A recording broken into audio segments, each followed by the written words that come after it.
Hello, Jamie from Inky&Scrappy, back with my ink road stamps design team creation using ink to Juny January of 2024. And the bad starts with a B, rhymes with a witch stamp set for my sentiment on this one. This was not where this one was planning on going. This is like my 13th, it's not my 13th take, but it felt like my 13th try. I ended up stamping this one with Ink on 3's Fade Out ink. It's a no-line coloring ink, and I decided to use some Ohuhu alcohol markers. It's not my normal when I use no-line coloring. Usually I do no-line coloring with water pencil, like zig markers, which is watercolor markers, or colored pencils. It's kind of where I go with it. I decided to do this one with some Ohuhu alcohol markers. It's not my normal, so bear with me. I think it turned out pretty good. I tried to go in, put in my darker shadows, kind of following the same technique as when you're using zigs. You know, you go in with your darker and then you work it out with the water brush or whatever, but just coming in with your lighter, your next marker down color-wise. And then, of course, if you want it to darken it up, coming back in with a second layer, of course, is always going to darken it up. So it's very similar to coloring with a line. You're just kind of trying to stay in, quote-unquote, an invisible line. Or, you know, you can also go out of the line and nobody's going to know because there's really not a line there when you finish. I did come in with a fine liner right away and put in the eyelash and then some red lip on the lip there. So for the hair, I'm trying a new to me technique or style. I've seen it done before. I can't say who I've seen it done, or maybe I've just seen the texture and I like the texture. I learned how to alcohol marker color with a lot of, I don't know, tutorials and books. I know I have a book around here somewhere. I think it's by Stamp Anything. Don't quote me on that one. If you're interested, I can list it down below. Just remind me. But it had like people colors, like the colors of the rainbow, and skin tone and hair color, and how to achieve some of those things. It wasn't great at all of them, but it definitely kind of helped me to figure out how to do some of those things. So I came in with some warm grays for this one, and it's basically a lot of stippling, using a lot of dots, not so much coloring.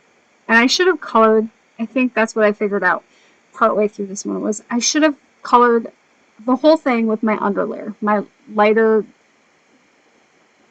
brown gray color, just to give it that base, so I didn't need to worry about filling in holes with my dots, and then coming in with that darkest tone, putting in my shadows or my deeper tones, and then of course that medium one, making sure to go over some of those darker ones to lighten them up, and then finishing it off with the lighter ones if I felt I needed to blend it a little bit more. Coming back in with the darker one where I needed to darken it a little bit more, and just kind of going in layers. It really didn't take as long as it sounds, because it goes really fast once you get started, especially once you kind of get an outline around the things that you need to have an outline around. So that being said, that was how I did my coloring on the hair. And then for my greenery here, I'm just bringing in 2 tones of green, starting with the darker, coming back in with the lighter, and just trying to follow those lines in that fade out ink. And not worrying too much if I went outside of the line. Nobody knows but you and me. Right? Yeah. And then coming in for my gem, I was trying for, I think, a more opaque, not opaque, more translucent looking gem. I don't know if I got the gem to look exactly like I wanted it to look, but I liked how it turned out in the end. Starting with my darker, coming in with my lighter tone, mid-tone, and then of course finishing it up with my lightest tone to kind of bleed it out. I might have even brought in a 0 tone here. I don't remember.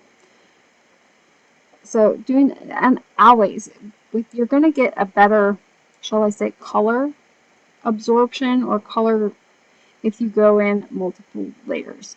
So if you don't think your layers are the greatest, like, it looks blotchy, come in and do it all again with the second layer. I don't do this very often just because I'm a lazy colorist and my image usually isn't my focal point overall.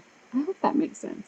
I don't want to sound, like I like coloring, but sometimes I like the the actual process of making a card as opposed to the coloring of said card. That's why I think I do stuff in steps and layers. Sometimes I enjoy coloring immensely, and I will color and color and color and color, and I don't have an end project. I tend to work more on my skill when I do it that way than if I'm doing a project from start to finish.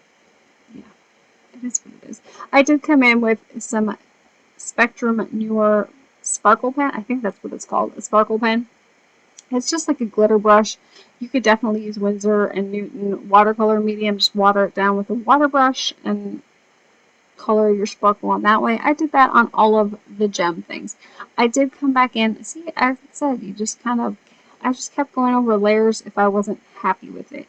And then for this part, I'm just going to bring in some white gel pen and try to add some more highlights. I think this really is what gives that gem an actual gem feel or look. It kind of gives you that illusion of light reflecting off of it and kind of your shimmer. I don't know.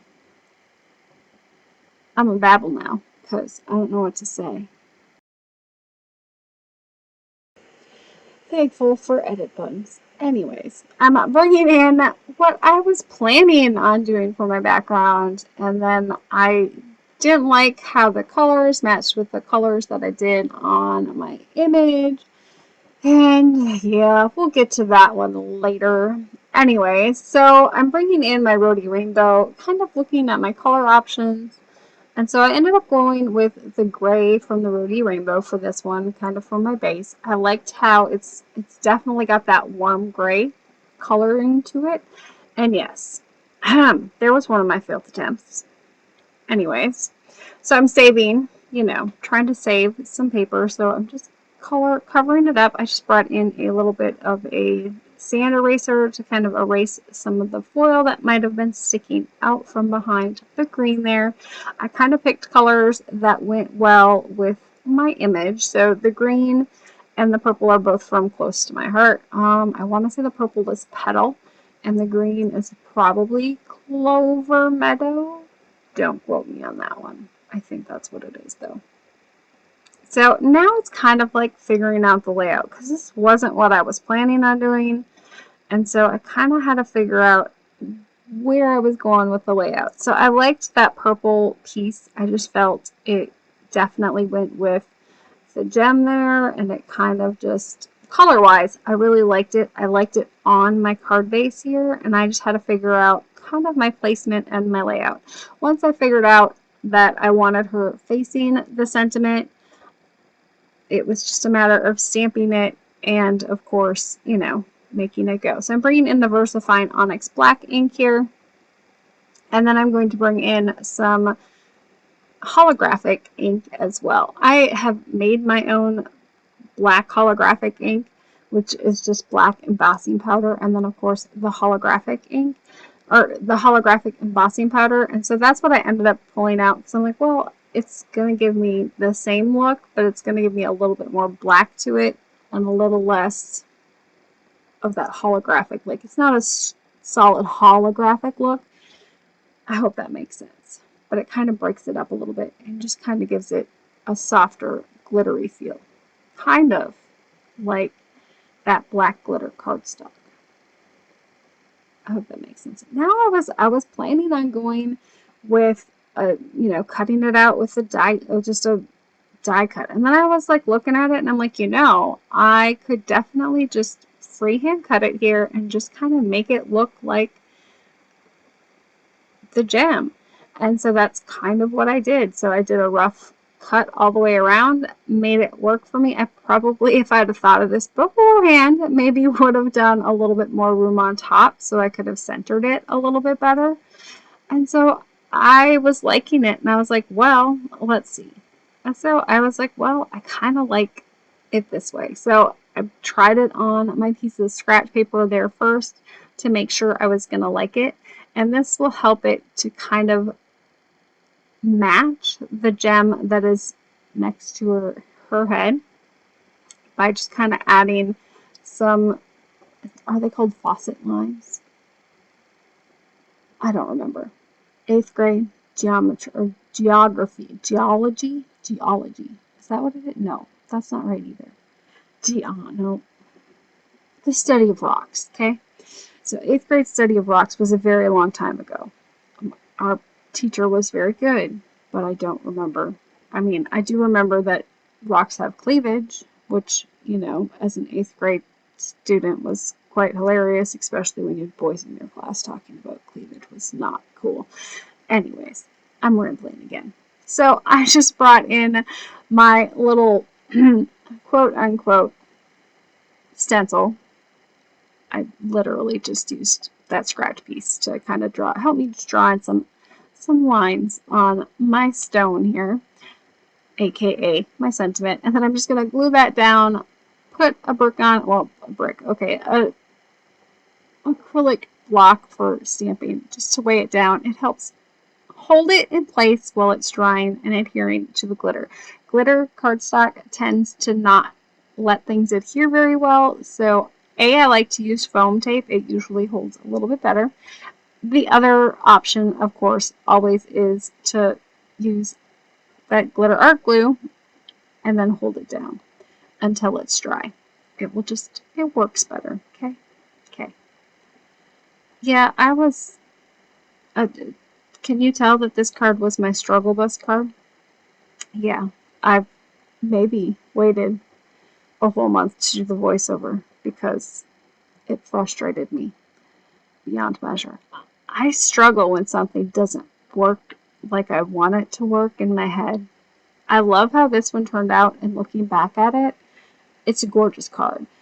But in the moment, I was not impressed with myself because it wasn't what I wanted it to be. It happens.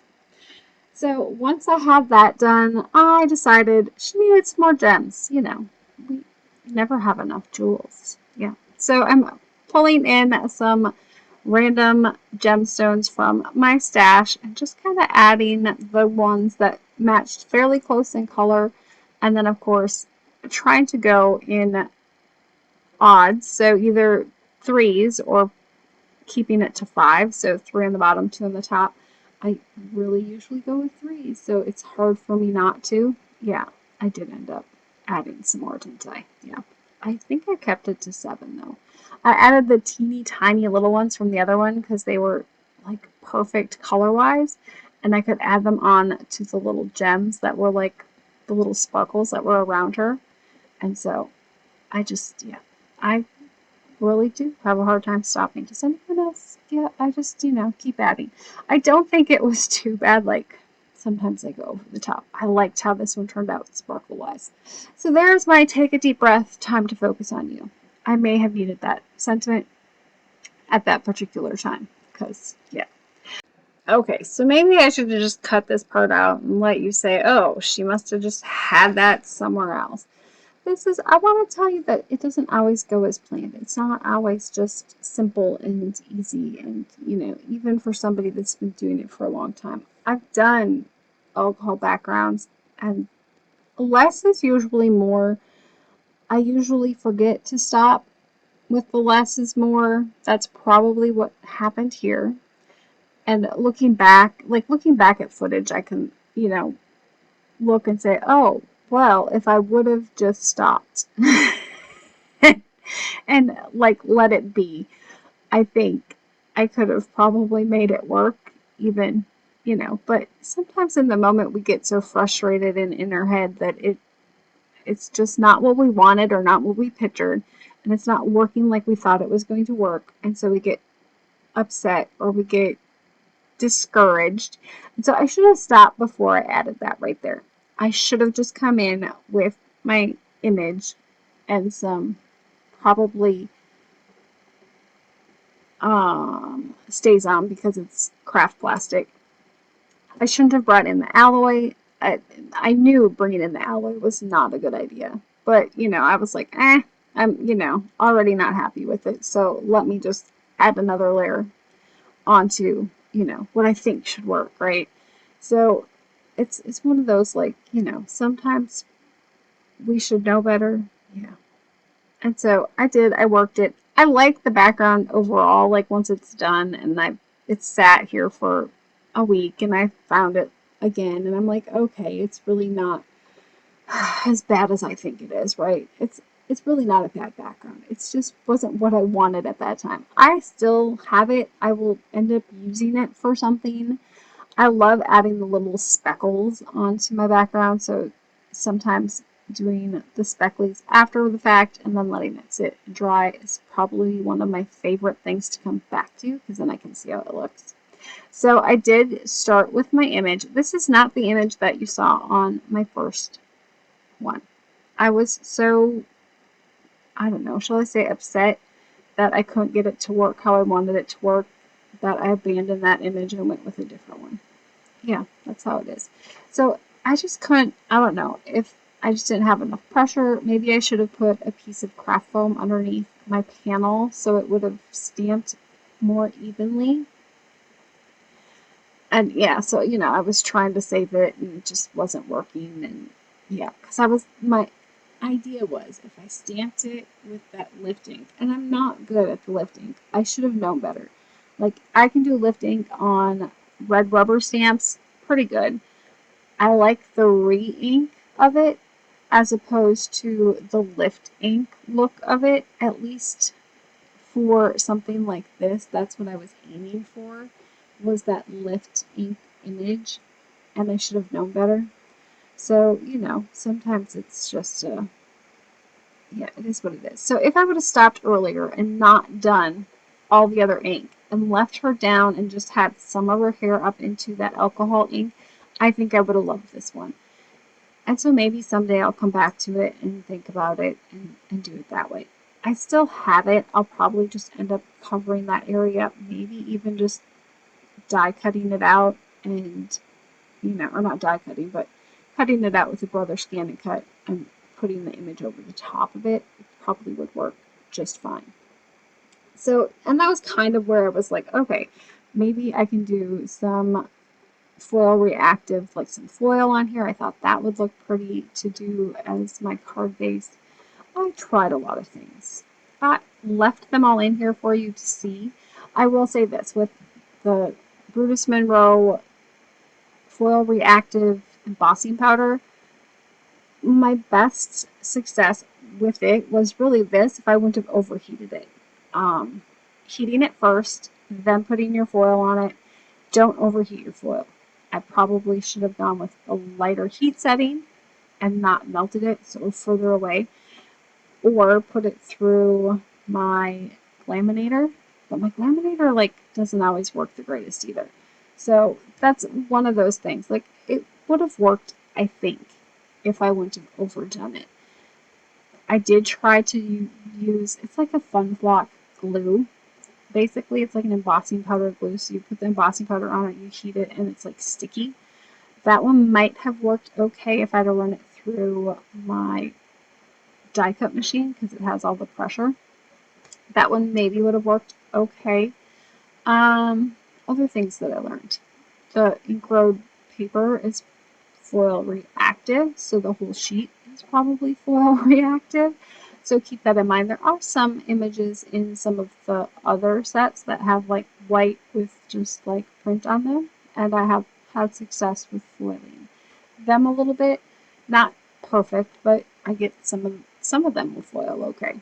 Other than that, you know, and it's okay to have it didn't work the greatest. It was, I just worked with it and kept going and I probably could have walked away and had better luck coming back to it the next day. It's okay to walk away from something if it's not working and kind of go that route. But that's kind of, I told you it just was not working for me.